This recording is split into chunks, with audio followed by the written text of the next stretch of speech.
क्या हाल है आप सबका? ओके, डाइट एंड न्यूट्रिशन के यहाँ कितने स्टूडेंट्स हैं? ये सारे डाइट एंड न्यूट्रिशन के हैं? सारे डाइट एंड न्यूट्रिशन के हैं। कौन कौन से सेमेस्टर्स हैं? सेकंड।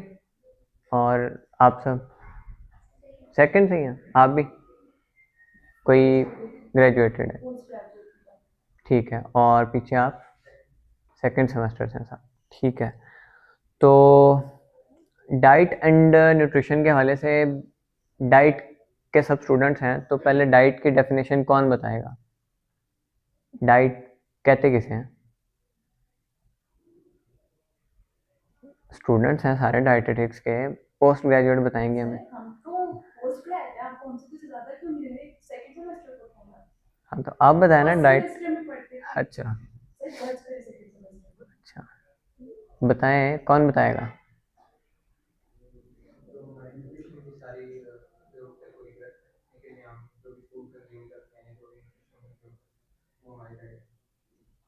ठीक है। और एनर्जी रिक्वायर्ड फॉर बॉडी। ठीक है। और इसके अलावा और कोई डेफिनेशन कौन बताएगा? हमारे पूरे दिन की जो डाइट जो हमारी बॉडी की जो रिक्वायरमेंट है उसको पूरा करेगा। ठीक है। और आप क्या समझते हैं, डाइट से हर डिजीज ट्रीट हो सकती है? हर डिजीज नहीं हो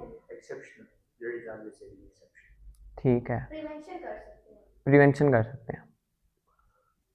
ओके, क्लिनिक करती हैं आप या नहीं अभी? पहले की थी अभी नहीं। ठीक है। ओके, चलें। जो लोग आए हैं, इंशाल्लाह आज के बाद डाइट की डेफिनेशन भी बदल जाएगी आपकी, और डाइट को एज अ ट्रीटमेंट भी आप लेके जो है वो चलना सीख जाएंगे इंशाल्लाह। बिकॉज़ इतनी सर्दी में आप लोग आए हैं तो उसका कुछ तो आपको बेनिफिट हो। तो एक एक बात हम प्रैक्टिकली करेंगे। डाइट और मेडिसिन में कभी सोचा फ़र्क क्या है? मतलब आप डाइट के डॉक्टर हैं फॉर एग्जांपल, तो डाइट और मेडिसिन में क्या फ़र्क है?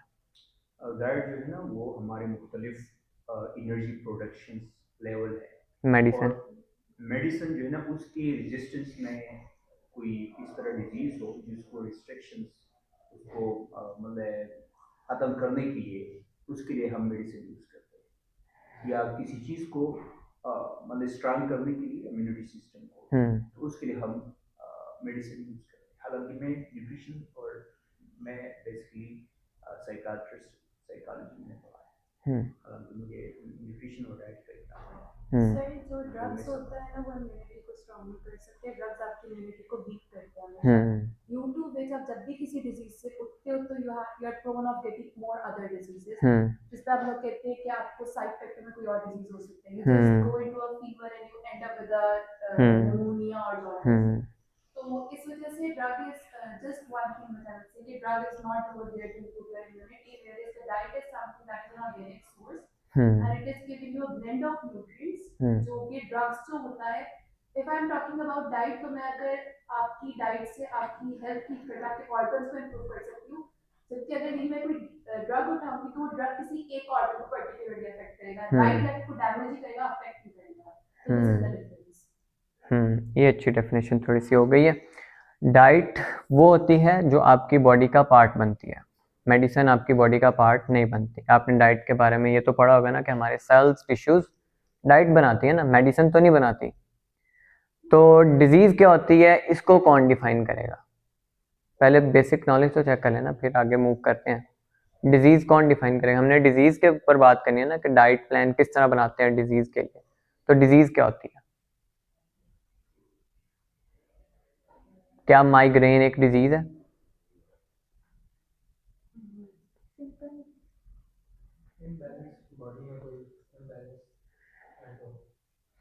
आपने पहले कोई कोर्स किया हदीद का? ठीक है।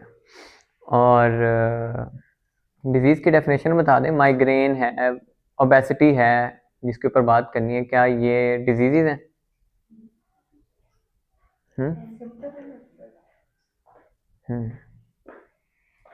चलें, तकरीबन मतलब कोरे ही हैं सब, शुरू से शुरू करना हमने। तो डाइट वो चीज़ होती है कि जो आपकी बॉडी का पार्ट बनती है, आपके ब्लड का पार्ट बनती है। मेडिसिन आपके ब्लड का, आपकी बॉडी का पार्ट नहीं बनती, वो एक्ट करके बॉडी से एक्सक्रीट आउट हो जाती है। तो फिर डाइट की कुछ क्लासिफिकेशंस हैं।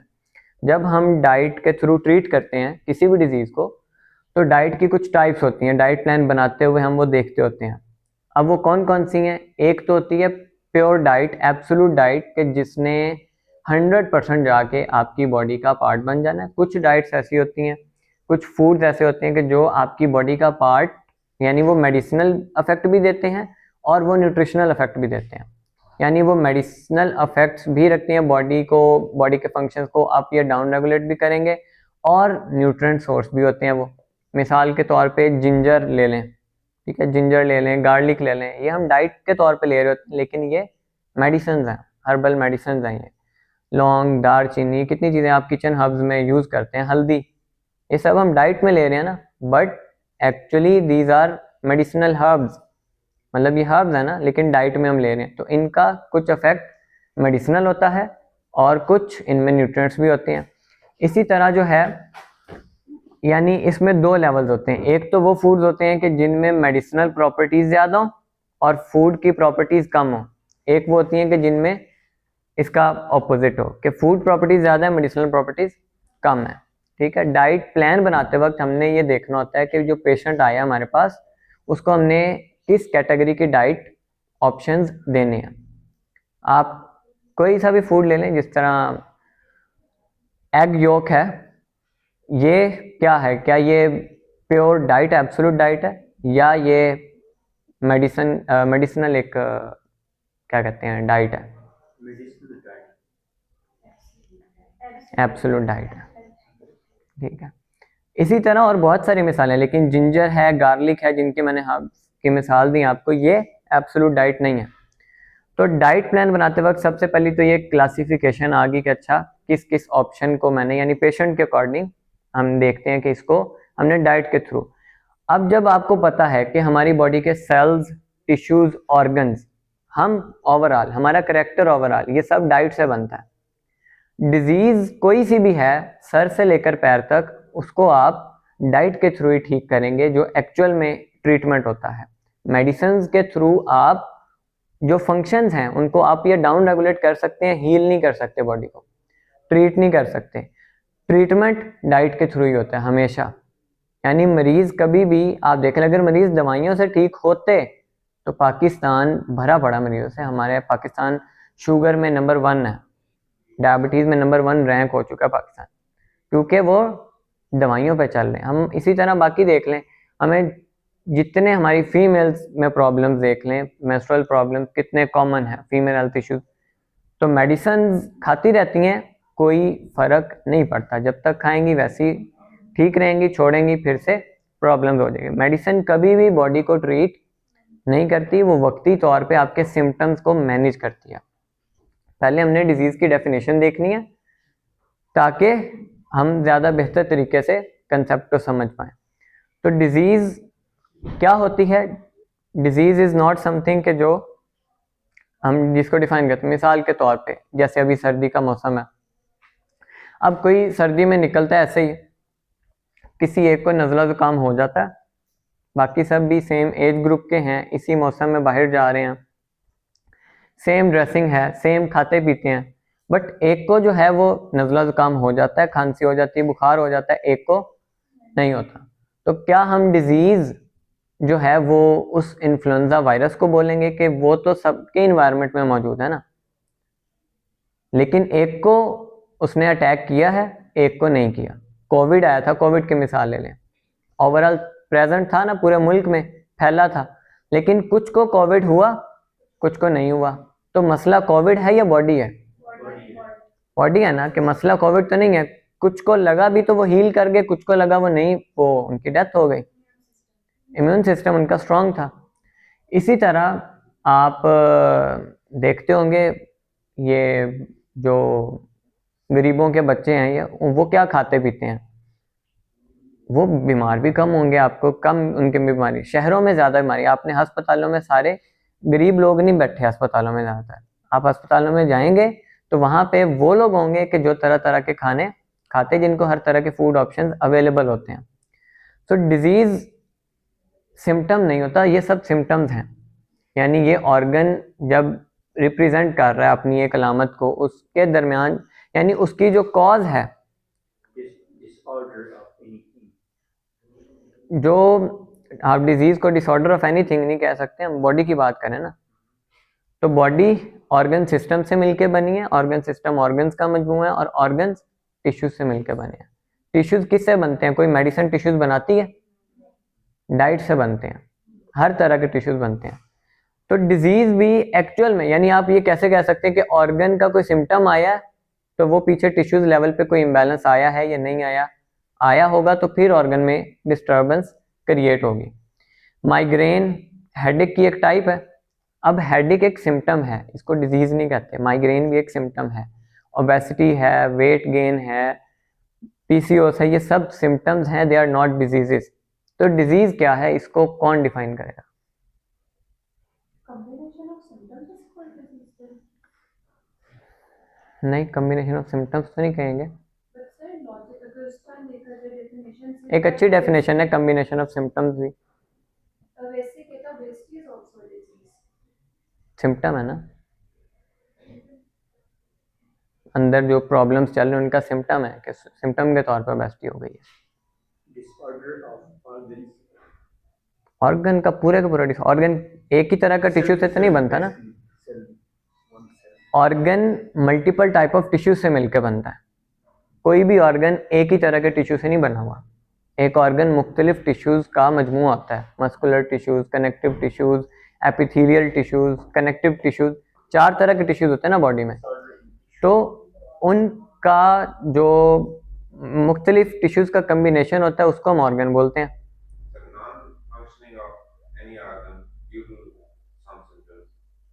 नहीं, symptom due to some symptom नहीं, सिम्टम उस डिसऑर्डर की वजह से आएंगे ना, सिम्टम की वजह से थोड़ी डिसऑर्डर हुआ है। तो प्रॉब्लम जो डिजीज हम कहते हैं, या आप पहली दफ़ा इस डेफिनेशन को सुनेंगे, किसी किताब में नहीं आपको मिलेगी, जो सही पर्सपेक्टिव है डिजीज का, कि डिजीज होती है टिश्यूज के दरमियान इम्बैलेंस जब होता है ना, यानी एक organ multiple type of tissues से मिलकर बना है, तो जब उन टिश्यूज में जब तक बैलेंस रहेगा, उसको ना तो कोई माइक्रो ऑर्गेनिज्म अफेक्ट कर सकता है, उसको ना तो कोई और बीमारी, कोई और कॉज अफेक्ट करेगा। जब तक टिश्यूज बैलेंस में है उसको कोई बीमारी नहीं लगने वाली। जैसे टिश्यू में इम्बैलेंस आएगा तो वो ऑर्गन वीक होगा, उस पर माइक्रो ऑर्गेनिज्म का भी अटैक होगा, उसकी इम्यूनिटी वीक होगी, उस पर साइकोलॉजिकल जो मैकेनिज्म्स हैं उनका भी इफेक्ट होगा, स्ट्रेस भी अफेक्ट करेगा, डिप्रेशन भी अफेक्ट करेगा, उसको हर तरह का, यानी चूंकि उसकी बॉडी वीक हो गई है, ऑर्गन्स वीक हो चुके हैं ना, तो इस वजह से हर चीज़ उसको अफेक्ट कर सकती है। वैसे हमें पता है कि हमारी बॉडी पे there are thousands of microorganisms, लेकिन वो कब अटैक करते हैं? जब इम्यूनिटी वीक होती है। हमारा लिवर डेली कितने ही माइक्रो ऑर्गेनिजम्स को किल करता है, कितने ही हार्मफुल पार्टिकल्स को डिटॉक्सिफाई करता है। हमारी बॉडी सारा दिन ये काम कर रही होती है ना, किडनी सारा दिन फिल्ट्रेशन का काम कर रही है, लिवर सारा दिन डिटॉक्सिफिकेशन का काम कर रहा है, सिंथेसिस का काम कर रहा है। तो जब तक ये ऑर्गन्स अपने फंक्शंस ठीक परफॉर्म करते हैं, और कब तक करते हैं? जब तक उनके जो टिश्यूज जिससे वो बने हैं वो बैलेंस में रहते हैं। वो जब हेल्दी होंगे, ऑर्गन हेल्दी होगा, डिजीज नहीं होगी। तो डिजीज के ट्रीटमेंट में भी क्या अप्रोच होनी चाहिए? अगर हेडेक हो गया तो आप एंटी जो है वो आप पेन किलर दे के उसको ट्रीट तो नहीं कर रहे ना, वो ट्रीटमेंट तो ना हुआ, वो वक्ती तौर पर रिलीफ हुआ। मिसाल के तौर पे माइग्रेन में हम जितने भी पेन किलर देते हैं, माइग्रेन का एलोपैथिक में, मॉडर्न मेडिसिन में कोई ट्रीटमेंट नहीं है। इसी तरह और बहुत सारी डिजीज़ हैं, डायबिटीज़ है, कितनी डिजीज, आप कोई सी भी डिजीज़, एंड ये आपके लिए एक असाइनमेंट, आप इसको एज असाइनमेंट ले लें, कोई एक आपने मेडिसिन, मॉडर्न मेडिसिन लिखनी है, रिसर्च करनी है कि जो वाकई डिजीज़ को ट्रीट करती हो, लेकिन आपको एक भी नहीं मिलेगी। फॉर एग्जांपल फीवर हो गया तो फीवर में हमने क्या दे देते हैं? एंटीपायरेटिक दे देते हैं, पैनाडोल दे देते हैं, सर दर्द में भी वही दे देते हैं, जिस्म में दर्द हैं तो वो हमने pain killer they the, and inflammatory disorders हैं तो स्टेरॉइड्स दे दिए, एंटी इन्फ्लेमेटरी ड्रग्स दे दी। तो ये ट्रीटमेंट की अप्रोच ही गलत है, इस वजह से हमारे पास कोई डिजीज़ ट्रीट होती नहीं है पाकिस्तान में। आप देख लें, एक दफ़ा जो मरीज़ चला जाता है वो फिर सारी ज़िंदगी जाता ही रहता है, दवाइयाँ खाते ही रहते हैं, कोई सी भी डिजीज़ का नाम ले लें आप, कोई सी भी। तो असल इलाज डाइट से ही होता है, क्योंकि डाइट ने ही वो इम्बैलेंस को बैलेंस पे लेके आना, डाइट ने ही उस ऑर्गन को हील करना है, डाइट ने ही उस ह्यूमन बॉडी की स्ट्रेंथ को बिल्ड करना है। मतलब आप जिस तरह की डाइट खाते हैं आपका कैरेक्टर भी वैसे बनता है। ये तो बहुत नेक्स्ट लेवल की बात है ना। ओवरऑल हमारी पूरी बॉडी का स्ट्रक्चर, कि इस बॉडी का कलर किस तरह का होगा, इसकी हाइट कितनी होगी, इसका वेट कितना होगा, ये सब चीज़ें डाइट पर डिपेंडेंट होती हैं। इसको कौन कौन सी बीमारियां लगेंगी ये भी डाइट के ऊपर डिपेंडेंट होता है। तो डाइट की इम्पोर्टेंस बहुत ज़्यादा है और डाइट से ही हर मसला ट्रीट होता है, प्रिवेंशन भी होती है और ट्रीटमेंट भी होती है। सो फर्स्ट थिंग जो आपको क्लैरिफाई करनी है आज की वर्कशॉप में वो ये है कि असल इलाज बिल ग़िज़ा ही है, ट्रीटमेंट थ्रू डाइट ही है। मेडिसिन ट्रीट नहीं करती, मैनेज करती हैं सिम्टम्स को। तो जब हमने, अच्छा डायग्नोसिस का क्या क्राइटेरिया, बहुत सारी डिजीज़ तो हमारे पास डायग्नोस ही नहीं होती ना। कितनी ही ऐसी डिजीज़ हैं कि जिनकी एटियोलॉजी अभी तक अननोन है, मतलब इडियोपैथिक डिसऑर्डर मैंने बताया ना, इडियोपैथिक है, इसकी वजह ही नहीं पता हमें। फिर अगर जिनकी वजह पता भी है, फॉर एग्जांपल आप आर्थराइटिस की मिसाल ले लें, ठीक है, इसकी हमें वजह फॉर एग्जांपल पता भी है बट फिर भी इसका ट्रीटमेंट नहीं है हमारे पास। तो ये अप्रोच ही चूंकि गलत है ट्रीट करने की, इस वजह से कोई ट्रीटमेंट सक्सेसफुल होता ही नहीं है। तो हमने अप्रोच ही सबसे पहले ठीक रखनी है, डिजीज़ को देखने का एंगल ठीक करना है, उसके बेस पे अच्छा सारे सिम्टम्स भी जो है वो जिस तरह का टिश्यू में इम्बैलेंस आएगा उसी तरह के सिम्टम्स आएंगे। मिसाल के तौर पे एपिथेलियल टिश्यूज़ के क्या फंक्शंस हैं, हिस्टोलॉजी पढ़ते हैं आप डाइट एंड न्यूट्रिशन में या नहीं? हिस्टोलॉजी आपका सब्जेक्ट करिकुलम पता है आपको अपने साल का, होती है या नहीं? नहीं पता तो बनना क्या आगे जाके? क्लिनिक नहीं करना आगे, किसने क्लिनिक का सोचा हुआ?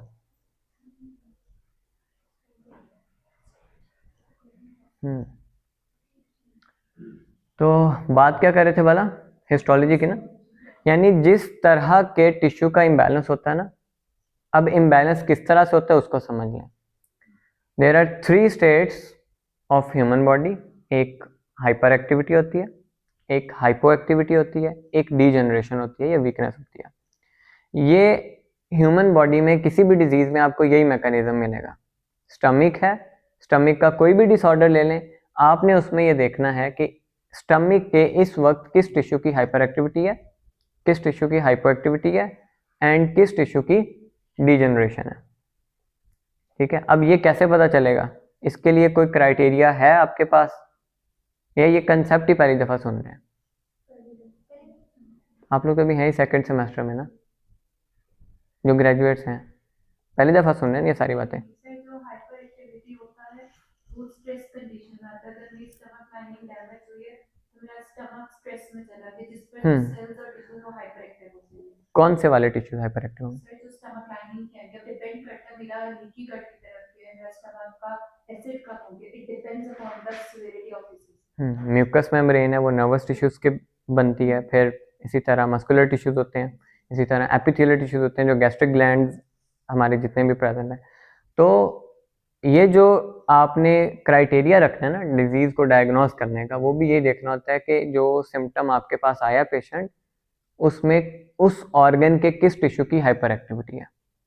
जब आपने ये रूल आउट कर लिया, हाइपर एक्टिविटी अगर एपिथेलियल टिश्यूज की हो, ये साइकिल अब समझना, ये साइकिल सबसे ज़रूरी है हमारी आज की वर्कशॉप का।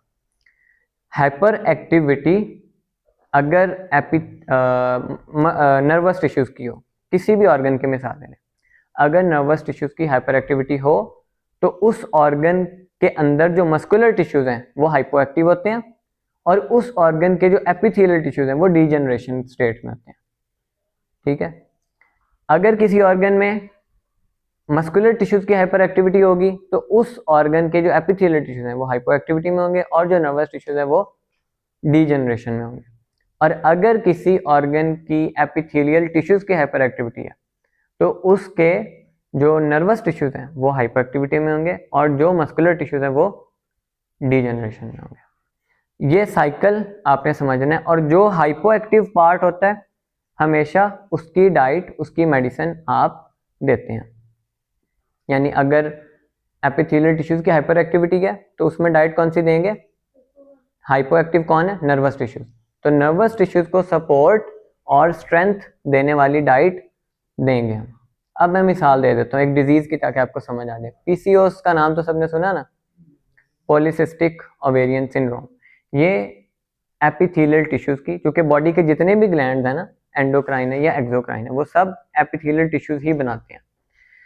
जो पीसीओएस है ये एपिथेलियल टिश्यूज की हाइपर एक्टिविटी का डिसऑर्डर है। और इसमें जो भी आप डाइट देते हैं, मिसाल के तौर पे आपने पीसीओएस में सीड साइकिलिंग का सुना? सीड साइकिलिंग का, तो सीड्स क्या करते हैं? सीड्स ये जो होते हैं ये एक्चुअल में नर्वस टिश्यूज की स्ट्रेंथ और सब, यानी कोई सा भी सीड नेम ले लें, पंपकिन सीड्स, फ्लैक्स सीड, ये सब क्या करते हैं? नर्वस टिश्यूज को सपोर्ट और स्ट्रेंथ देते हैं। यानी अगर आप किसी भी डिजीज की इसी तरह मिसाल ले लें, डायबिटीज की मिसाल ले लें। डायबिटीज में आपने लौंग दालचीनी का सुना है कि डायबिटीज में ये इफेक्टिव होती हैं। दालचीनी का कहवा डायबिटिक पेशेंट्स को हम देते हैं। इसी तरह आपने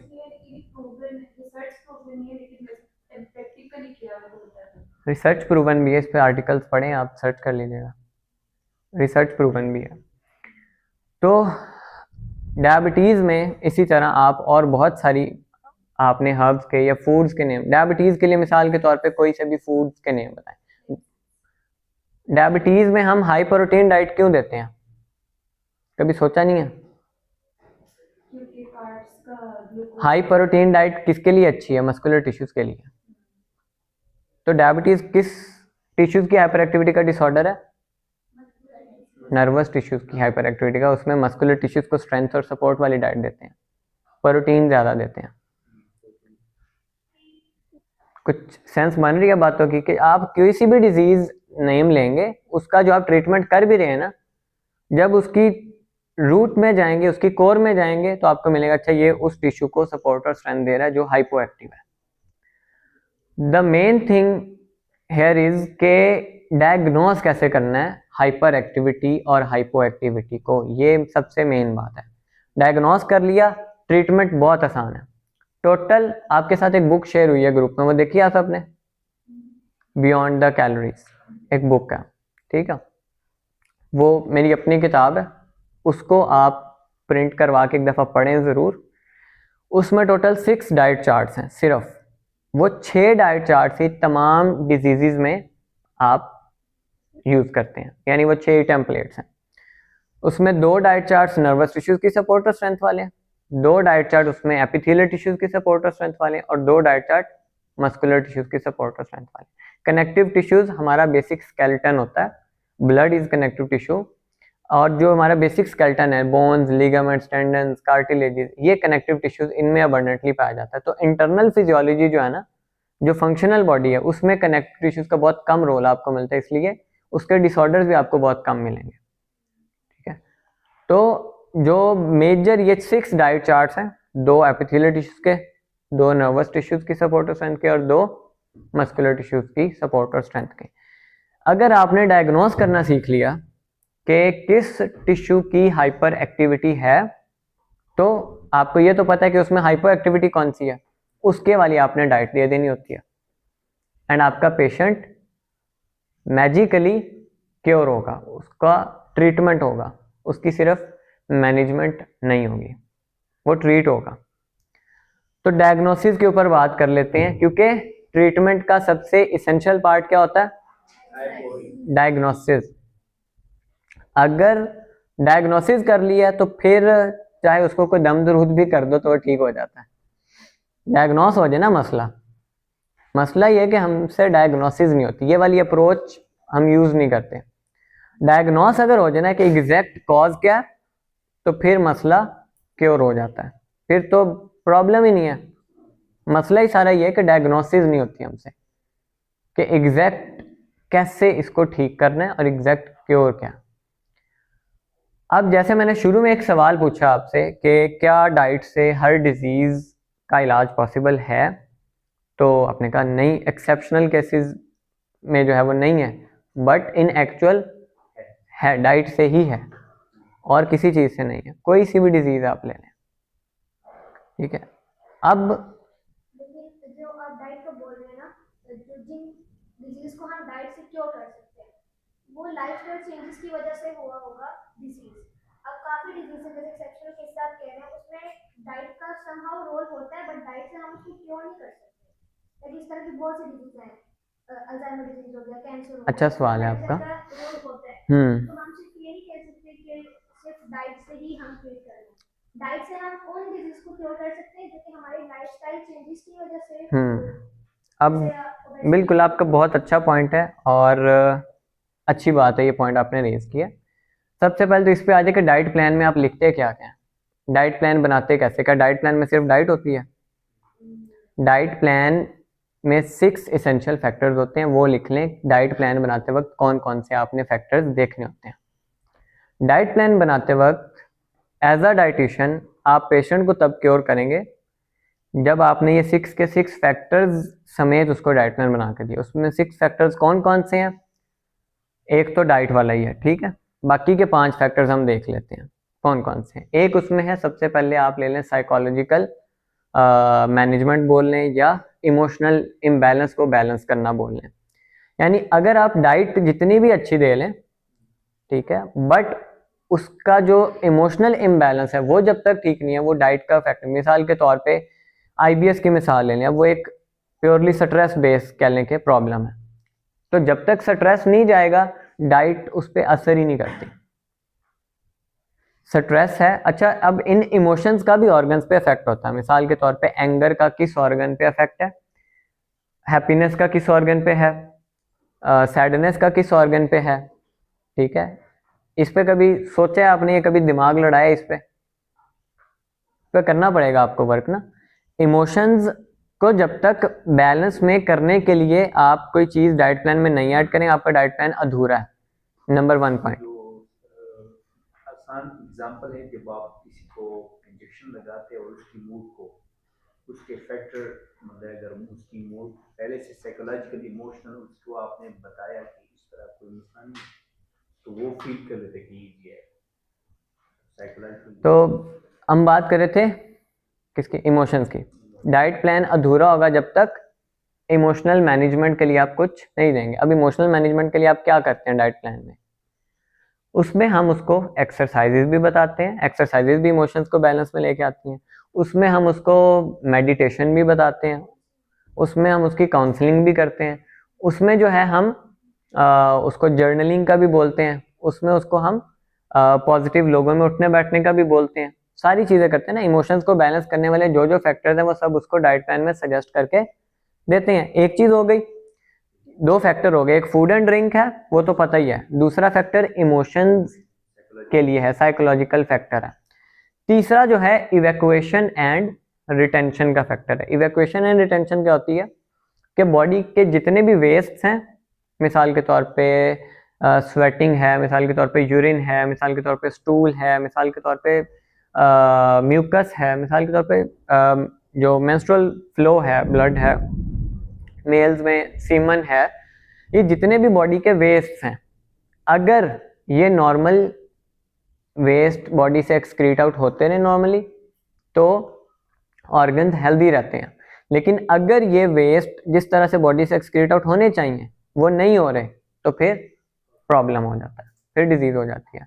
इसी तरह रिटेंशन के जिन न्यूट्रिएंट्स को बॉडी में एब्जॉर्ब होना चाहिए अगर तो वो हो रही हैं तो बॉडी हेल्दी रहती है, अगर नहीं हो रहे तो फिर प्रॉब्लम हो जाती है, यानी बॉडी रिटेन ही नहीं कर रही। तो आप जो भी अच्छी डाइट दे लें उसका फ़ायदा तो नहीं होगा ना। तो इवैक्यूएशन एंड रिटेंशन को हम बैलेंस में लेके आते हैं। सबसे पहले डाइट प्लान बनाते वक्त सबसे पहला फैक्टर यही होता है, इवैक्यूएशन एंड रिटेंशन। अब इवैक्यूएशन एंड रिटेंशन में क्या होता है कि या तो रिटेंटिव मेडिसिन देते हैं, मतलब मेडिसिन से हमारा डाइट ही देते हैं ना, ऐसी मेडिसिन जो रिटेन, ऐसी डाइट जो रिटेन करवाए चीज़ों को, ठीक है, जो लॉन्ग टर्म तक उनको बॉडी में रखे। और जो इवैक्यूएशन है, इवैक्यूएशन मिसाल के तौर पे हम लेग्जेटिव्स देते हैं, आप डाइट प्लान में अक्सर देखते होंगे इसबगोल का छिलका दे दिया, इसी तरह और बहुत सारी रेमेडीज देते हैं। वो क्या करते हैं, वो इवैक्यूएशन को हेल्प आउट करते हैं, इवैक्यूएशन में बॉडी को हेल्प आउट करते हैं। नहीं कीमोथेरेपी की तो किधर ला रहे हैं, डाइट के ऊपर बात हो रही ना। तो इवैक्यूएशन और रिटेंशन में ही ये जितने भी हम कहवा जात बताते हैं, आप डाइट प्लान में हर्बल टीज बताते हैं ना, तो वो यही इवैक्यूएशन और रिटेंशन के फैक्टर को ही बैलेंस में लेके आ रहे होते हैं। ठीक है, इवैक्यूएशन और रिटेंशन हो गया तीसरा फैक्टर। चौथा फैक्टर स्लीप एंड रेस्ट का, स्लीप एंड वेकफुलनेस का, सॉरी। अगर एक पर्सन का स्लीप साइकिल ही नॉर्मल नहीं है तो उसका डाइट प्लान आप अधूरा है, मतलब आप उसको ट्रीट नहीं कर सकते। स्लीप एंड वेकफुलनेस साइकिल उसका बैलेंस में लेके आना बहुत ज़रूरी है, क्योंकि हमें पता है मेडिकली, फिजियोलॉजिकली, साइंटिफिकली स्लीप कितने इंपॉर्टेंट रोल प्ले करती है और सर्कैडियन रिदम कितना इंपॉर्टेंट रोल प्ले करते हैं बॉडी की फिजियोलॉजी में। तो स्लीप एंड वेकफुलनेस साइकिल आ गया। कितने फैक्टर्स हो गए? 4 हो गए। पांचवा फैक्टर जो हमारा होता है वो होता है ये एक्सरसाइज का। ठीक है, कि बॉडी की मूवमेंट और बॉडी के रेस्ट, एक्सरसाइज का। यानी आप जितनी भी अच्छी डाइट दे लें, बट अगर एक्सरसाइज उसके डाइट प्लान में ऐड नहीं है, उसके लाइफस्टाइल में ऐड नहीं है, तो वो रिटेन ही डाइट नहीं होती ना। रिटेंशन बढ़ाने के लिए एक्सरसाइजेज जरूरी होती हैं और एक्सक्रीशन बढ़ाने के लिए भी कुछ एक्सरसाइज जरूरी होती हैं। तो एक्सरसाइज यानी एक पेशेंट है, उसको मुकम्मल बेड रेस्ट देना है या उसको मुकम्मल काम पे लगाना है, उसको एक्सरसाइज देनी है। मतलब कुछ पेशेंट्स मुकम्मल रेस्ट मांगते हैं, उनके डाइट प्लान, उनका ट्रीटमेंट प्लान, और कुछ पेशेंट्स एक्टिविटी मांगते हैं ना, कि उनको एक्टिव करना है। तो एक्सरसाइज एंड रेस्ट हो गया हमारे पास पांचवा फैक्टर। और छठा फैक्टर, क्यों उसी में बताओ छठा कौन सा? वो तो हो गया। छठा फैक्टर है उसका इन्वायरमेंटल फैक्टर। अगर एक पर्सन का एनवायरनमेंट ही आप नहीं मैनेज कर रहे, तो आप, मतलब एक पर्सन स्ट्रेसफुल इन्वायरमेंट में है, एक पर्सन एक पोल्यूटेड इन्वायरमेंट में है, तो फिर भी ट्रीटमेंट उसका इनकम्प्लीट है।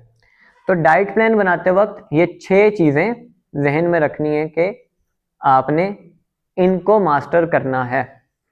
अगर ये आप मास्टर करेंगे तो ही डाइट प्लान बन पाएगा अच्छा और ट्रीटमेंट होगा। तो ये वाली मिथ जहन से सबसे पहले आपकी निकल जाएगी कि ये डाइट ले लो ये मसला हल हो जाएगा। इस तरह नहीं होता। ठीक है, उसके साथ ये 5 फैक्टर्स लगे हुए हैं, ये सारे के सारे जब मिलाएंगे तो फिर डिजीज क्योर होगी, फिर डिजीज का ट्रीटमेंट होगा, अदरवाइज डिजीज ट्रीट नहीं होगी।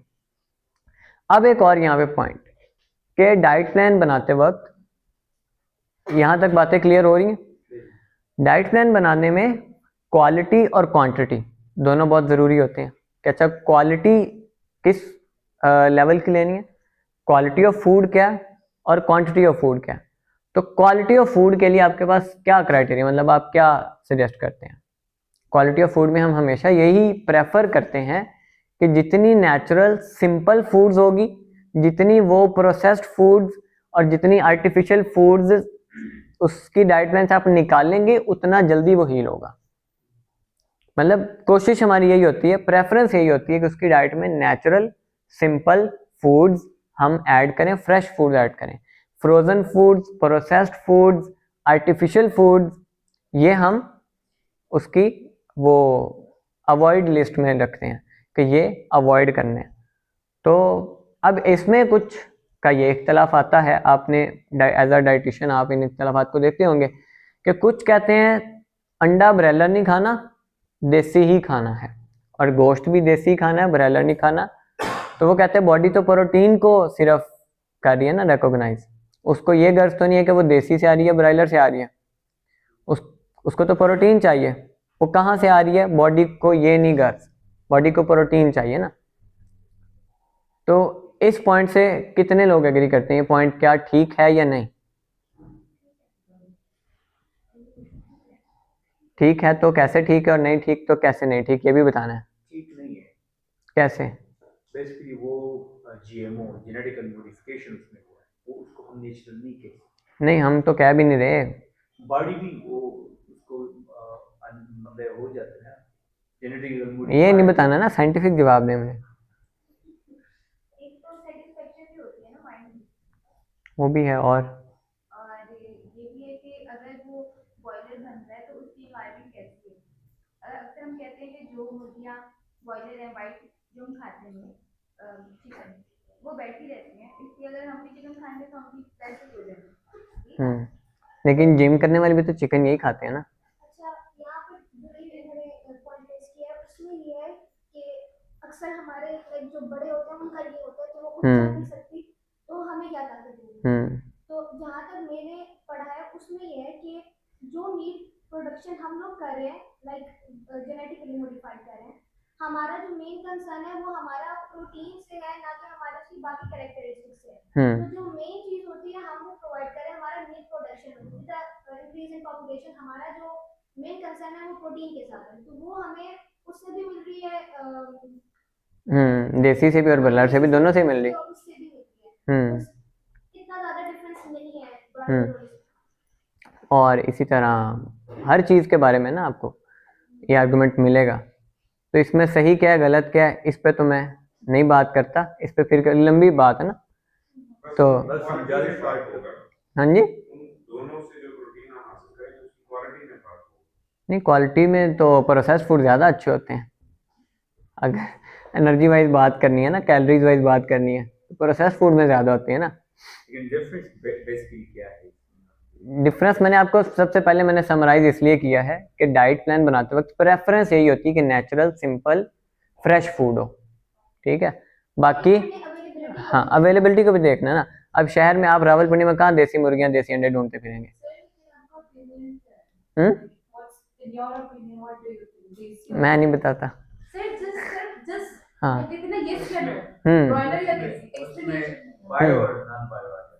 नेचुरल और बायो। हाँ नहीं, मेरा अपना ओपिनियन, मैं तो आपको बताया प्रोसेस्ड फूड्स या जैसे ये प्रोसेस्ड फूड है ना, तो मैं तो इसको नहीं प्रेफर करता, या मेरा ओपिनियन यही है कि नेचुरल सिंपल फ्रेश फूड ही प्रेफर करना चाहिए। यस यस बिल्कुल। हाँ खाता हूँ, अरे मैं खुद खाता हूँ। हाँ अवेलेबिलिटी है ना। हाँ मैं इसी पॉइंट पे अब आपको लेके आना है कि डाइट प्लान बनाते वक्त पेशेंट के रिसोर्सेज का भी ख्याल रखना है ना, अवेलेबिलिटी का भी ख्याल रखना है। अब वो बेचारा देसी मुर्गी अफोर्ड ही ना करता हो तो फिर, देसी अंडा अफोर्ड ही ना करता हो तो फिर, तो डाइट प्लान बनाते वक्त इन चीज़ों का भी ख्याल रखते हैं कि पेशेंट क्या इसको अफोर्ड करता है, नहीं अवेलेबल है, नहीं रिसोर्स उसके पास हैं, नहीं। प्रेफरेंस तो हमेशा यही होती है नेचुरल सिंपल फ्रेश फूड्स की, लेकिन इन सब फैक्टर्स को भी हम निगेट नहीं कर सकते, डिनाई नहीं कर सकते। Best option. हाँ, क्वांटिटी के लिए आप क्या करते हैं, क्वांटिटी कैसे मेजर करते हैं? पर कैलोरीज पर डे कैलोरीज। कौन सी इक्वेशन यूज करते हैं? हैरिस बेनेडिक्ट और एक और भी है ना,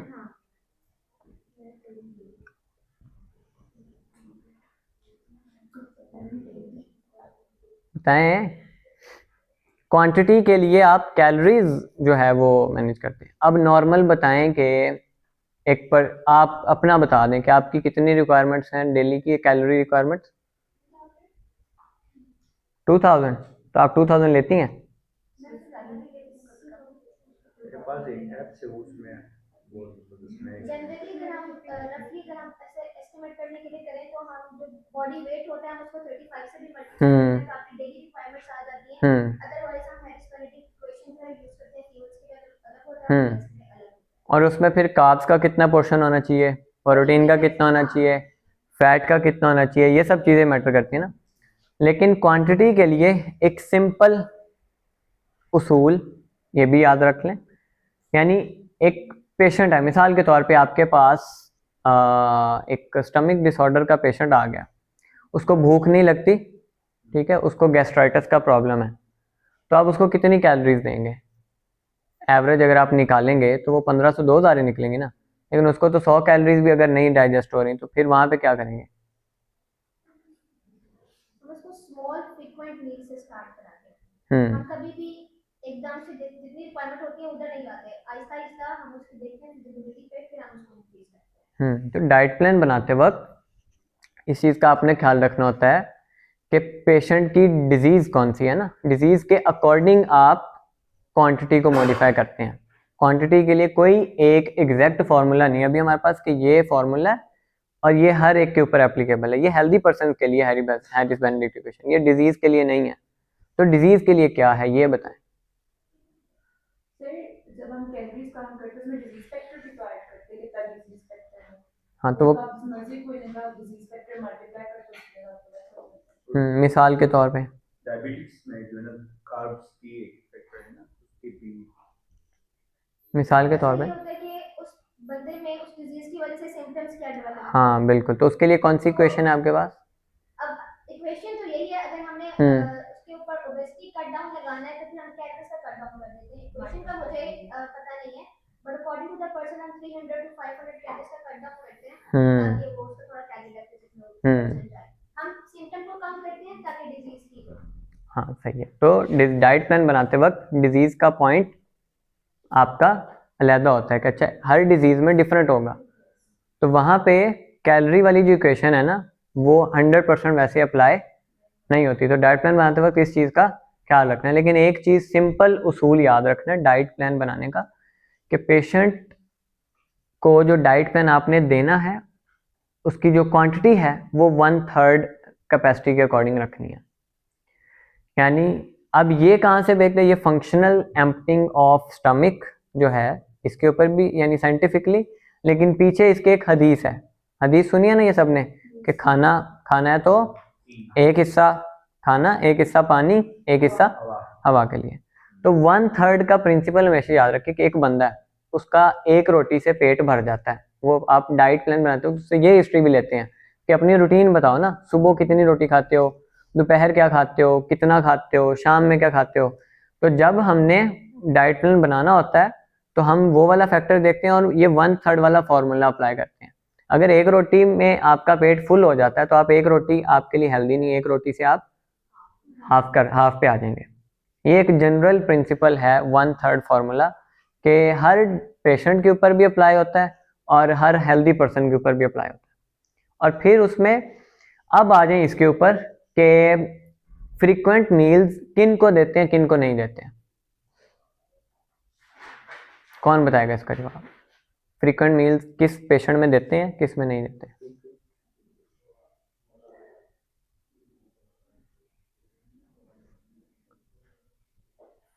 वैसे अगर हम जनरली बात करें, जनरली आप साइंटिफिकली भी बात करें, जनरली भी बात करें कि स्टमक को एम्प्टी होने में, यानी स्टमक में जो फूड गया उसको एम्प्टी होने में 3 to 4 आवर्स लगते हैं।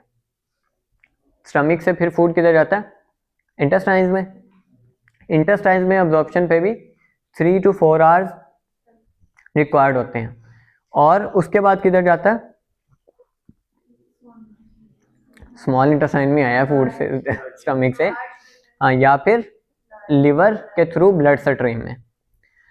तो आइडियली साइंटिफिकली अगर आपके स्टमक में पहले कोई फूड पड़ा है 3-4 घंटे, उसको नॉर्मल एक हेल्दी पर्सन को चाहिए उसके स्टमक को एम्प्टी होने के लिए। और अगर आप पिछले फूड पड़ा है और ऊपर से एक नया मील उसको दे देंगे तो वो उसके स्टमक को, जब ये रिपीटेडली जब ये पैटर्न करेगा वो, तो तब उसका स्टमक खराब होगा और फिर सारी बीमारियों की इब्तिदा हो जाएगी। क्योंकि सारी न्यूट्रिएंट्स की अब्जॉर्प्शन आप देख लें ज़्यादातर इंटेस्टाइन्स में होती है, इसी प्रोसेस में होती है। तो जब रिपीटेडली ये पैटर्न होता है ना कि एक खाना पड़ा है उसके ऊपर दूसरा खाना, और ये आज भी किया, कल भी किया, परसों भी किया, तो फिर प्रॉब्लम आता है। ठीक है, तो कभी कभार हो जाए तो चलता है कि अच्छा ईद के मौके पर चल जाता है, ठीक है, कि अभी इधर से खाया फिर इधर से खाया फिर इधर से खाया। लेकिन नॉर्मल डेज में भी अगर हमारा यही पैटर्न है तो वो मरीज कभी ठीक हो ही नहीं सकता। आइडियली जो इंटरमिटेंट फास्टिंग का भी कंसेप्ट हमारे पास है ना, 7 से 8 घंटे कम से कम एक डिफरेंस आपने रखना है एक मील से दूसरे मील का, परमानेंट डिफरेंस, मतलब उसमें टोटल एब्सोल्यूट कट है हर चीज का। एक मील है 7 से 8 घंटे, फिर दूसरा मील है। ये एक जनरल चीज है कि इसको आपने याद रखना है डाइट प्लान बनाते वक्त कि पेशेंट की जब आपने रूटीन लेनी है, हिस्ट्री लेनी है, तो उसमें ये देख लें कि अगर वो रिपीटेडली उसका यही पैटर्न पीछे से चलता आ रहा है ना, कि वो यही मील के ऊपर मील ये काम कर रहा है, तो वो तब तक हेल्दी नहीं होगा जब तक उसका ये वाला पैटर्न आप तोड़ेंगे नहीं। इंटरमिटेंट फास्टिंग वहाँ पे हम करते हैं, और कम से कम भी एक मील से दूसरे मील का गैप 7 से 8 घंटे का होना चाहिए। उस टाइम पे मैं वो वाटर केवा या कुछ भी नहीं नहीं, ये चीज़ें असिस्ट करने के लिए तो हम दे देते हैं ना, मरीज़ के अकॉर्डिंग वेरी करता है, ठीक है, कि बाज़ का हनी वाटर दे देते हैं दरमियान में, बाज़ का उसको कोई हर्बल टी दे देते हैं, कुछ भी दे देते हैं। लेकिन ये जनरल 2 चीज़ें हैं कि जो याद रखनी है, कि एक 1/3 का फार्मूला, और दूसरा ये चीज़ कि आइडियली यही करना चाहिए 7 से 8 घंटे का गैप। लेकिन जो पेशेंट्स वीक हों, जो पेशेंट बहुत ज़्यादा इम्यूनो कम्प्रोमाइज हो, बहुत ज़्यादा वीक हो, उनमें हम स्मॉलर फ्रीक्वेंट मील्स देते हैं ताकि वो और ज़्यादा वीक ना हो जाए।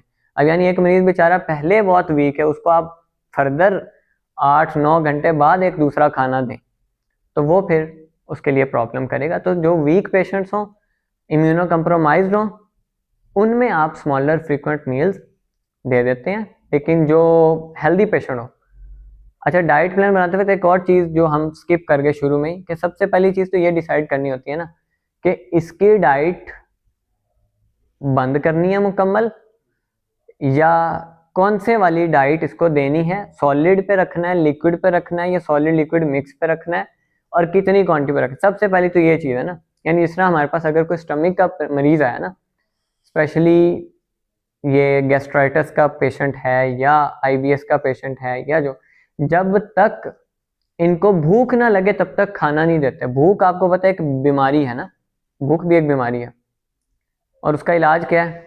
खाना। तो अगर आप उस बीमारी के बगैर ही खाना खाते रहें, फ्री में इलाज करते रहें, तो फिर कोई और बीमारी लग जाती है। तो भूख एक मर्ज है जिसका इलाज खाना खाना ना, लेकिन भूख के बगैर खाना खाना ये बहुत सारी बीमारियों की वजह बन जाता है। तो हमेशा डाइट प्लान में ये चीज़ रखनी है याद, के पेशेंट की भूख के अकॉर्डिंग ही उसको डाइट देते हैं। अगर एक मरीज़ है उसको 5 दिन भी फॉर एग्जांपल भूख नहीं लगी, तो अब ये नहीं करना कि उसको 5 दिन भी खाना नहीं देना, उसमें फिर उसको भूख लगवाएंगे ना हम, उसको ट्रीट करेंगे। ये एक प्रॉब्लम है कि उसको भूख नहीं लग रही, उसको पहले ट्रीट करेंगे थ्रू ये 6 फैक्टर्स, और फिर हम उसको डाइट के थ्रू ट्रीटमेंट की तरफ लेके आएंगे। ये सारी बातें क्लियर है, समझ आ रही है? जैसे कहते हैं कि खाने सुबह ब्रेकफास्ट और लंच में मिड में कुछ फ्रूट्स लेने चाहिए, स्नैक्स लेने चाहिए, तो वो गलत है? नहीं, वो हेल्दी बंदा और रिपीटेडली ये पैटर्न नुकसान देगा, ठीक है, लेकिन कभी कभार ठीक है, हफ्ते में 1-2 दिन ठीक है। रिपीटेडली जब बार बार करेंगे तो फिर वो और बाकी 6 फैक्टर भी उसके बैलेंस में नहीं है, तो फिर प्रॉब्लम हो जाएगा। ये फास्टिंग पे जो आपने बताई, हफ्ते में एक मरतबा मुनासिब है या? नहीं, मैंने ये तो नहीं बताया कि फास्टिंग करनी है, ये करवानी। मैंने ये कहा कि अगर किसी मरीज को भूख नहीं लगती तो उसका इलाज ये नहीं कि उसका खाना बंद कर देना, उसका इलाज ये है कि उसको भूख लगवानी है। उसके लिए आप कुछ उसको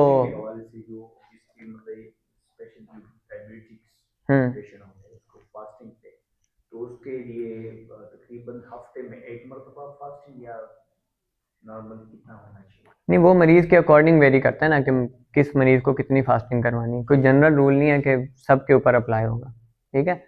ये चीज़ सबसे यूनिक है डाइट प्लान बनाते वक्त कि कोई एक उसूल सबके लिए फिट नहीं होता। हर पेशेंट यूनिक होता है, हर पेशेंट की बीमारी यूनिक होती है, ठीक है। यानी अगर हेडेक के हमारे पास 10 पेशेंट आए ना, 10 के 10 का सेम ट्रीटमेंट नहीं होगा, 10 के 10 का डिफरेंट होगा। अगर फॉर एग्जांपल अब इस पॉइंट पे आ जाए कि एक पर्सन को किसी चीज़ की ज़रूरत नहीं है और आप उसको वो दे दें, तो फिर बीमारी होती है। मिसाल के तौर पे एक पर्सन, उसको दूध डाइजेस्ट ही नहीं होता। अब दूध कितनी अच्छी ग़िज़ा है, कितना सुपर फूड है, लेकिन जिसको नहीं डाइजेस्ट होता उसके लिए तो वो बीमारी है ना। एक पर्सन है उसको गोश्त डाइजेस्ट ही नहीं होता, उसको आप गोश्त खिला देंगे तो क्या होगा। तो डाइट जितनी भी अच्छी हो वो तब अफेक्टिव है जब पेशेंट को वो डाइजेस्ट भी होती हो और उसकी नीड भी हो उसको। वरना आप जितनी मर्जी उसको सुपर फूड्स दे लें, इस आजकल हमारा ट्रेंड चला हुआ ना सुपर फूड्स का, कि ये और ये और ये, वो तब तक अफेक्टिव नहीं होंगी जब तक उसको ज़रूरत नहीं है। आजकल ये आपने देखा नहीं, सोशल मीडिया बहुत ट्रेंड है कि ये सुपर फूड मैं यूज़, मोरिंगा का बहुत ट्रेंड चला था, चिया सीड्स का बहुत ट्रेंड चला था। तो ये बीमारी करते हैं अगर हर कोई एवं मर्जी से लेता रहे, ठीक है, क्योंकि हर चीज़ हर एक के लिए नहीं होती। ये सबसे ज़रूरी पार्ट है कि हर चीज़ हर एक के लिए नहीं होती, सब के लिए डिफरेंट क्राइटेरिया, डिफरेंट प्लान होता है हमारे पास। तो अभी तक डाइट प्लान में क्या क्या फैक्टर्स हमने डिस्कस किए, कौन बताएगा? 6 फैक्टर्स बताए, फिर हमने ये क्वालिटी और क्वांटिटी का कंसेप्ट डिस्कस किया, ठीक है। हाँ, और बाकी इसमें हमने जो है वो डायग्नोसिस वाला पार्ट अभी हमने डिस्कस नहीं किया कि डायग्नोस किस तरह से करना है, ठीक है। इसके ऊपर बात करते हैं तो फिर हम सम अप की तरफ आते हैं कि डाइट प्लान में सबसे ज़रूरी पार्ट तो डायग्नोसिस है। अगर डायग्नोस ही नहीं हुआ तो फिर ट्रीटमेंट नहीं हो सकता। डायग्नोसिस कैसे होनी है, एपिथेलियल टिश्यूज़ की हाइपर एक्टिविटी कैसे फाइंड आउट करनी है, मस्कुलर टिश्यूज़ की कैसे करनी है, और कनेक्टिव टिश्यूज़ की और इन सब की किस तरह से करनी है। सबसे आसान तरीका, AI का दौर है, जिस डिजीज़ की भी डाइट प्लान बनाना हो उसको दे दें AI को, उसको कहें ये किस टिश्यू की हाइपर एक्टिविटी की वजह से है, वो आपको बता देगा। आप खुद बहुत खपते रहेंगे, ठीक है। बहरहाल मैं कुछ जनरल इंडिकेटर्स बता देता हूँ, ठीक है, कि एपिथेलियल टिश्यूज़ की हाइपर एक्टिविटी के जनरल इंडिकेटर्स क्या हैं, जनरल साइन एंड सिम्टम्स क्या हैं, वो सबसे पहले लिख लेने हैं। फिर कंफर्म कर लेना आपने इंटरनेट से सर्च आउट करके कि ये डिजीज़ किस टिश्यू की हाइपर एक्टिविटी की वजह से, यानी डिजीज़ की हिस्टोपैथोलॉजी के अकॉर्डिंगली आपने ट्रीट करना होता है। तो एपिथेलियल टिश्यूज़ की हाइपर एक्टिविटी में हाथ पाँव पीले हो जाएंगे, ठीक है, आंखें पीली हो जाएंगी, हाथ पाँव में जलन होगी स्पेशली एट नाइट टाइम, पिंडलियों में दर्द होगा। फिर जो है स्किन डिसऑर्डर्स उसको ज़्यादा होते हैं, रैशेस का प्रॉब्लम, सुइयाँ चुभना जिस तरह होता है ना सर्दियों में थोड़ी सी धूप जी, और ऐसे पेशेंट्स को जो है इनके स्टूल पैटर्न बहुत इरेगुलर होते हैं, यानी IBS इन्फ्लेमेटरी डिसऑर्डर्स इनको इंटेस्टाइन के इनको ही होते हैं, एपिथेलियल टिश्यूज़ को ही ज़्यादातर होते हैं। IBS है या PCOS, इन्फ्लेमेटरी डिसऑर्डर्स जितने भी हैं मोस्टली एपिथेलियल टिश्यूज़ के हाइपर एक्टिविटी में आते हैं।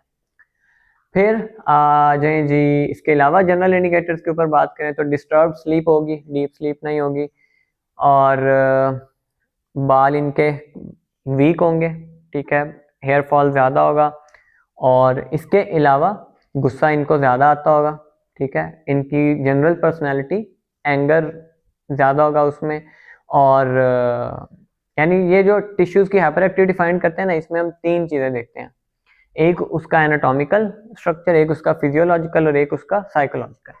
तो फिजियोलॉजिकली हमने कुछ फंक्शंस देखने होते हैं कि अच्छा उसको यूरिन कैसा आता है, उसको स्टूल कैसा आता है, यानी अब जो एपिथेलियल टिश्यूज़ की हाइपर एक्टिविटी होती है तो उसमें स्टूल जो है वो येलो कलर का और मिक्स्ड स्टूल आता है, और यूरिन उनको येलो कलर का आता है, इनकॉन्टिनेंसी के साथ आता है, प्रोस्टेट का मसला होता है। ये एपिथेलियल टिश्यूज़ के जनरल साइन एंड सिम्टम्स हैं कि अगर एपिथेलियल टिश्यूज़ की हाइपर एक्टिविटी है तो ये साइन एंड सिम्टम्स जनरल होंगे उसमें। और दूसरे नंबर पे आ जाए नर्वस टिश्यूज़ की हाइपर एक्टिविटी, इसमें हाथ पांव ठंडे होंगे, सर्दी ज़्यादा लगेगी, इसमें नींद भी गहरी होगी, एक्स्ट्रा लेजीनेस होगी, सुस्ती बहुत ज़्यादा होगी, और कम गैरत लोग होंगे ये, ठीक है, इनको जितना गुस्सा दिला लो कम ही गुस्सा आएगा, ठीक है, और मोस्टली वाइट कलर के होंगे, स्किन इनकी वाइट होती है, ठीक है, सॉफ्ट होती है, इनको स्किन डिसऑर्डर्स कम ही होते हैं, येलो बाइल वालों को सॉरी एपिथेलियल टिश्यूज़ को ज़्यादा होते हैं, ठीक है। नर्वस टिश्यूज़ की बात होगी, अच्छा इनको भूख बिल्कुल ही नहीं लगेगी, कम लगेगी, भूख मरी हुई होगी इनकी। ये हो गया हमारे पास नर्वस टिश्यूज़ के हाइपर एक्टिविटी के साइन एंड सिम्टम्स। अब आ जाए मस्कुलर टिश्यूज़ के हाइपर एक्टिविटी पे, तो ये ओवर एक्टिव होंगे, वो जिसको कहते हैं ना इसकी हड्डी को चैन नहीं है, ये वो वाले लोग होते हैं कि साइकोलॉजिकली भी बहुत तेज़ तरार, चालाक, हर वक्त सोचने वाले, हर वक्त किसी ना किसी चीज़ के पीछे रहने वाले, और फिजियोलॉजिकली भी हर चीज़ ही फास्ट, इनकी भूख भी ज़्यादा लगेगी और नींद कम आएगी इनको, ठीक है, डिस्टर्ब रहते हैं, इरिटेट रहते हैं, ये बेसुकून लोग होते हैं, इनको सुकून नहीं मिलता ना, कम नींद आएगी, और इनमें स्टूल का कलर ब्लैक हो जाता है, मेलिना जिसको हम कंडीशन को बोलते हैं। हेमरेज के रिलेटेड जितने डिसऑर्डर हैं, मेनोरेजिया ले लें आप, जो है नोज ब्लीड ले लें आप, जो है इंटेस्टाइनल हेमरेज ले लें, जितने भी हेमरेज के प्रॉब्लम है वो मस्कुलर टिश्यूज की हाइपर एक्टिविटी की वजह से ही होते हैं।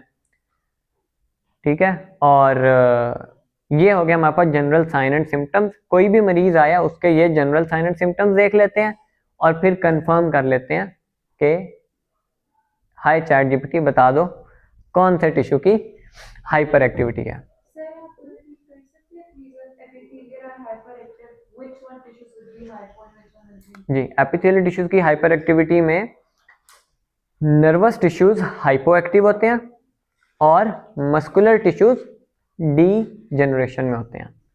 ठीक है, इसको मैं थोड़ा सा डिटेल से आपके साथ डिस्कस कर लेता हूँ। मिसाल के तौर पे पीसीओएस की मिसाल ले लेना। अब ये एपिथेलियल टिश्यूज की हाइपर एक्टिविटी का डिसऑर्डर है, इसमें जो हमारा नर्वस सिस्टम है वो हाइपो फंक्शनिंग में होता है। ठीक है, जो हमारा न्यूरो एंडोक्राइन जो डिसऑर्डर है पीसीओएस ना, न्यूरो जो इसको क्या बोलते हैं, ये जो एक्सिस होता है पिट्यूटरी ओवेरियन एक्सिस, ठीक है, ये हाइपो फंक्शनिंग में होता है। और मस्कुलर टिश्यूज डीजनरेशन में है, तो जो मेंस्ट्रुअल फ्लो होता है वो तो मस्कुलर टिश्यूज ही करवाते हैं, उनकी कॉन्ट्रैक्शन उनकी एक्सपेंशन उससे ही मेंस्ट्रुअल फ्लो जो है वो नॉर्मली रेगुलेट रहता है। अगर वो बहुत ज़्यादा कॉन्ट्रैक्ट करेंगे तो भी प्रॉब्लम है, बहुत ज़्यादा एक्सपेंड करेंगे तो भी प्रॉब्लम है। तो मस्कुलर टिश्यूज डीजनरेशन मतलब वीक हो जाते हैं, मतलब उनमें वो कॉन्ट्रैक्शन की पावर नहीं रहती, तो इनमें फिर मेंस्ट्रुअल जो फ्लो है, इनमें जो पीरियड्स प्रॉब्लम है वो बहुत ज़्यादा आ जाते हैं। अभी ये एक डिजीज़ को मैंने ब्रेक डाउन की, इस तरह हर डिजीज़ आप ब्रेक डाउन कर सकते हैं। ठीक है, तो एपिथेलियल टिश्यूज की hyper activity leads to hypo activity of nervous tissues and degeneration of muscular tissues. उसके बाद नर्वस टिश्यूज की हाइपर एक्टिविटी में मस्कुलर टिश्यूज की हाइपो एक्टिविटी होती है और एपिथेलियल टिश्यूज की डीजनरेशन होती है। ठीक है, और फिर आ जाए मस्कुलर टिश्यूज पे। मस्कुलर टिश्यूज की हाइपर एक्टिविटी में जो एपिथेलियल टिश्यूज हैं इनकी हाइपो एक्टिविटी होती है और नर्वस टिश्यूज की डीजनरेशन होती है। ठीक है, अब डायबिटीज़ को भी मैं ब्रेक डाउन कर देता हूँ। डायबिटीज़ है नर्वस टिश्यूज की हाइपर एक्टिविटी का प्रॉब्लम। इसमें क्या होता है, मस्कुलर टिश्यूज की हाइपो एक्टिव है तो सर्कुलेशन अफेक्ट होती है, कार्डियोवैस्कुलर सिस्टम की कॉम्प्लिकेशन ज़्यादा होती हैं, इनके हीलिंग बहुत कम होती है, कोई जख्म लग जाए क्यों होती है, क्योंकि ब्लड सर्कुलेशन कंप्रोमाइज है। ब्लड सर्कुलेशन कैसे हेल्दी रहती है, मस्कुलर सिस्टम के हेल्दी रहने से। ठीक है, हाँ जी हाइपो है ना, और डीजनरेशन एपिथेलियल। ठीक है, तो इसी तरह कोई भी डिजीज आप उठाएंगे ना, उसको आप जब ब्रेक डाउन करेंगे ये टिश्यू वाले सिस्टम के अकॉर्डिंग, तो आपके लिए इजी हो जाएगा, डिजीज को समझना बहुत इजी हो जाएगा, हर डिजीज डायग्नोस हो जाएगी। कोई भी डिजीज ले लें उसके डायग्नोसिस आप इस तरह से कर सकते हैं कि टिश्यू कौन सा इम्बैलेंस है, आपको चाहे उसके रेलेवेंट माइक्रो ऑर्गेनिज्म मिले ना मिले। अब जैसे जिन प्रॉब्लम्स का हमें पता है कि ये माइक्रो ऑर्गेनिज्म अवेलेबल है, सॉरी रिस्पॉन्सिबल है इस डिजीज इस सिम्टम को जनरेट करने के लिए, जैसे एच पाइलोरी को हम लिंक करते हैं गैस्ट्राइटिस के साथ, ठीक है, या जो है गैस्ट्रोइसोफेगल रिफ्लक्स डिजीज के साथ एच पाइलोरी को करते हैं ना। इसी तरह हम डायरिया के साथ जो है वो इकोलाई को करते हैं, या डिफरेंट और माइक्रोब्स होते हैं। तो ये जो टिश्यू इम्बैलेंस है, अगर आपने ये सही डायग्नोस कर लिया तो जो भी उसको प्रॉब्लम है ना, यानी अच्छा ये जो नेचुरली आपको ये प्रॉपर्टीज उसमें मिल जाएंगी, यानी आप जैसे एच पाइलोरी गैस्ट्राइटिस है, ये भी नर्वस टिश्यूज की हाइपर एक्टिविटी का प्रॉब्लम होता है। ठीक है, अब जितनी भी आपको एंटी एच पाइलोरी ड्रग्स मिलेंगी, जितनी भी आपको एंटी माइक्रोबियल ड्रग्स जिनका स्टमक पे इफेक्ट होगा, वो मस्कुलर टिश्यूज को स्ट्रेंथ और सपोर्ट करने वाली होंगी।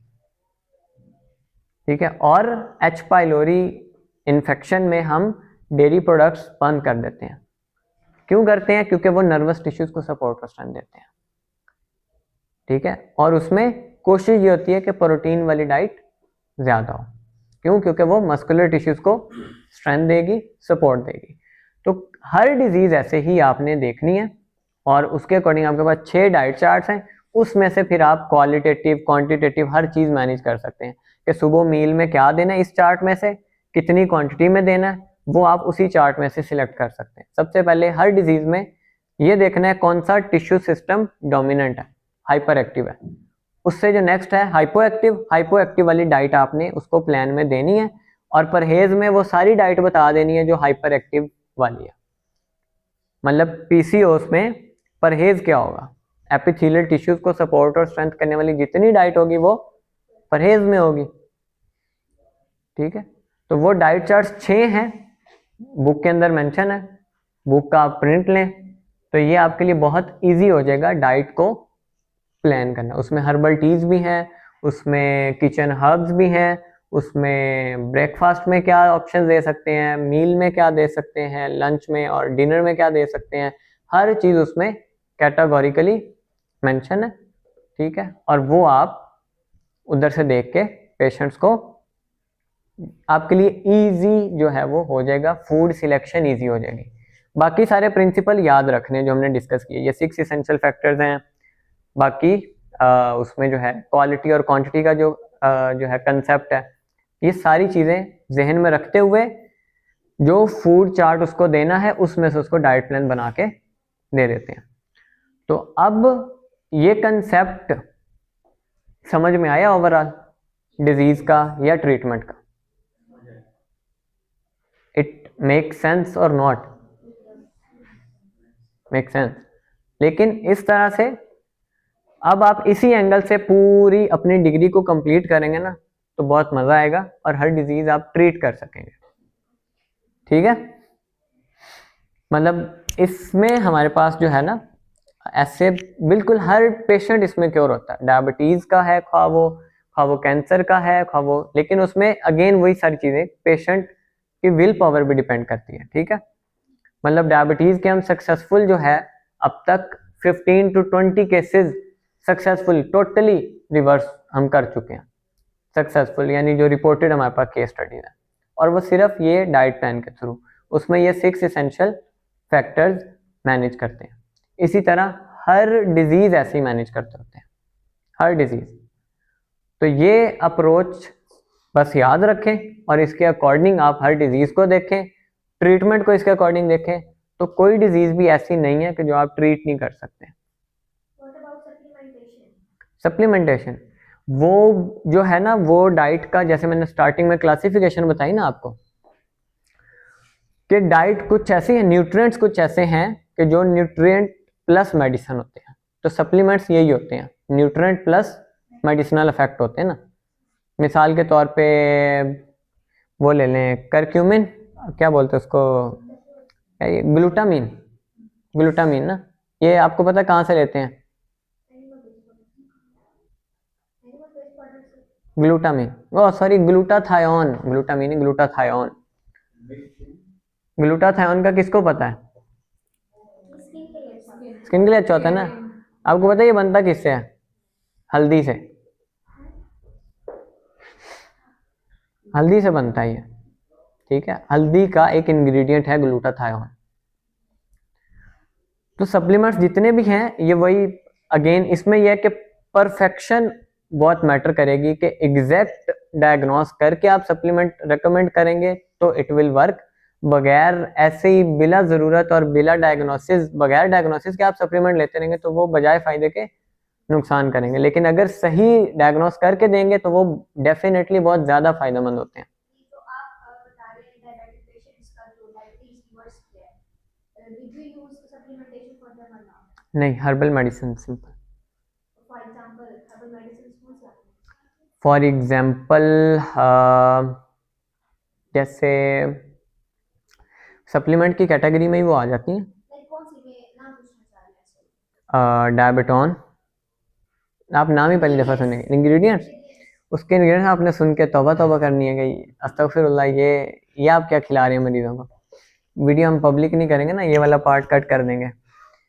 उसके जो इंग्रेडिएंट्स हैं उसमें 2 इंग्रेडिएंट्स हैं, एक पैगनम हरमाला, इसको आम जुबान में हरमल बोलते हैं, ठीक है, हर्मल बहुत कॉमन हर्ब है, ठीक है, हर्मल, और साइंटिफिक नेम इसका पैगनम हर्मला है। इसके ऊपर भी आप साइंटिफिक स्टडी करिएगा, बहुत अफेक्टिव है, साइंटिफिकली प्रूवन है कि ये डायबिटीज में बहुत अफेक्टिव होती है। और इसके साथ दूसरी चीज बता देते हैं, अर्थवर्म्स का पाउडर, ठीक है। अर्थवर्म्स जो हैं ये चाइनीज मेडिसिन में हजारों सालों से यूज होते हैं, और अर्थवर्म्स का पाउडर हर सप्लीमेंट, हर न्यूट्रिएंट उसके अंदर होता है, ठीक है, क्योंकि अर्थवर्म्स अर्थ से डायरेक्टली जो है वो अपने वो हाँ न्यूट्रिएंट्स आ होते हैं। अर्थवर्म्स का पाउडर होता है इसमें, एंड साथ पैगनम हर्मला होता है, एंड इसको हम एग योक के साथ खिलाते हैं पेशेंट को। ओके, ये एक कैप्सूल डायबिटीज के जो रूट कॉज है उसको भी, और डायबिटीज की जितनी कॉम्प्लिकेशन है उन सबको भी। इवन जो अर्थवर्म्स का पाउडर है इसके ऊपर साइंटिफिक स्टडीज हैं कि it has ability to regenerate the beta cells, earthworms की। डायबिटॉन, ये हमारी अपनी फॉर्मुलेशन है, ये दुनिया में कहीं पे अवेलेबल नहीं है, ठीक है, या चाइना में अवेलेबल है या हमारे पास अवेलेबल है। हाँ जी,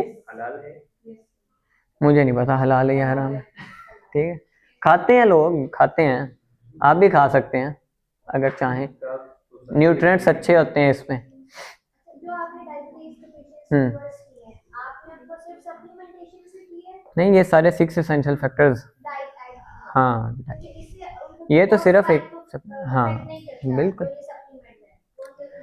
ये आहिस्ता आहिस्ता ट्रीट करता है इंटरनली बॉडी को, लेकिन डाइट बहुत मैटर करती है उसमें कि अच्छा डाइट में जो सारे डायबिटीज़ के प्रिंसिपल्स हैं कि अच्छा रोटी गंदम की और चावल और चीनी और आलू और इस तरह की जितनी चीज़ें वो सारी अलहदा अपनी जगह, वो सारा आपने मैनेज करना, हाई प्रोटीन डाइट देनी है, वो सब मैनेज करना है, साथ कोई सा भी इस तरह का हर्बल बेस्ड आप सप्लीमेंट दे सकते हैं। ये पर डे कार्ब्स कितना जरूरी होता है एक इंसान के लिए जो डायबिटीज पेशेंट है? उसके कार्ब्स जो है उसकी लिमिटेशन क्या है, मिनिमम कितना?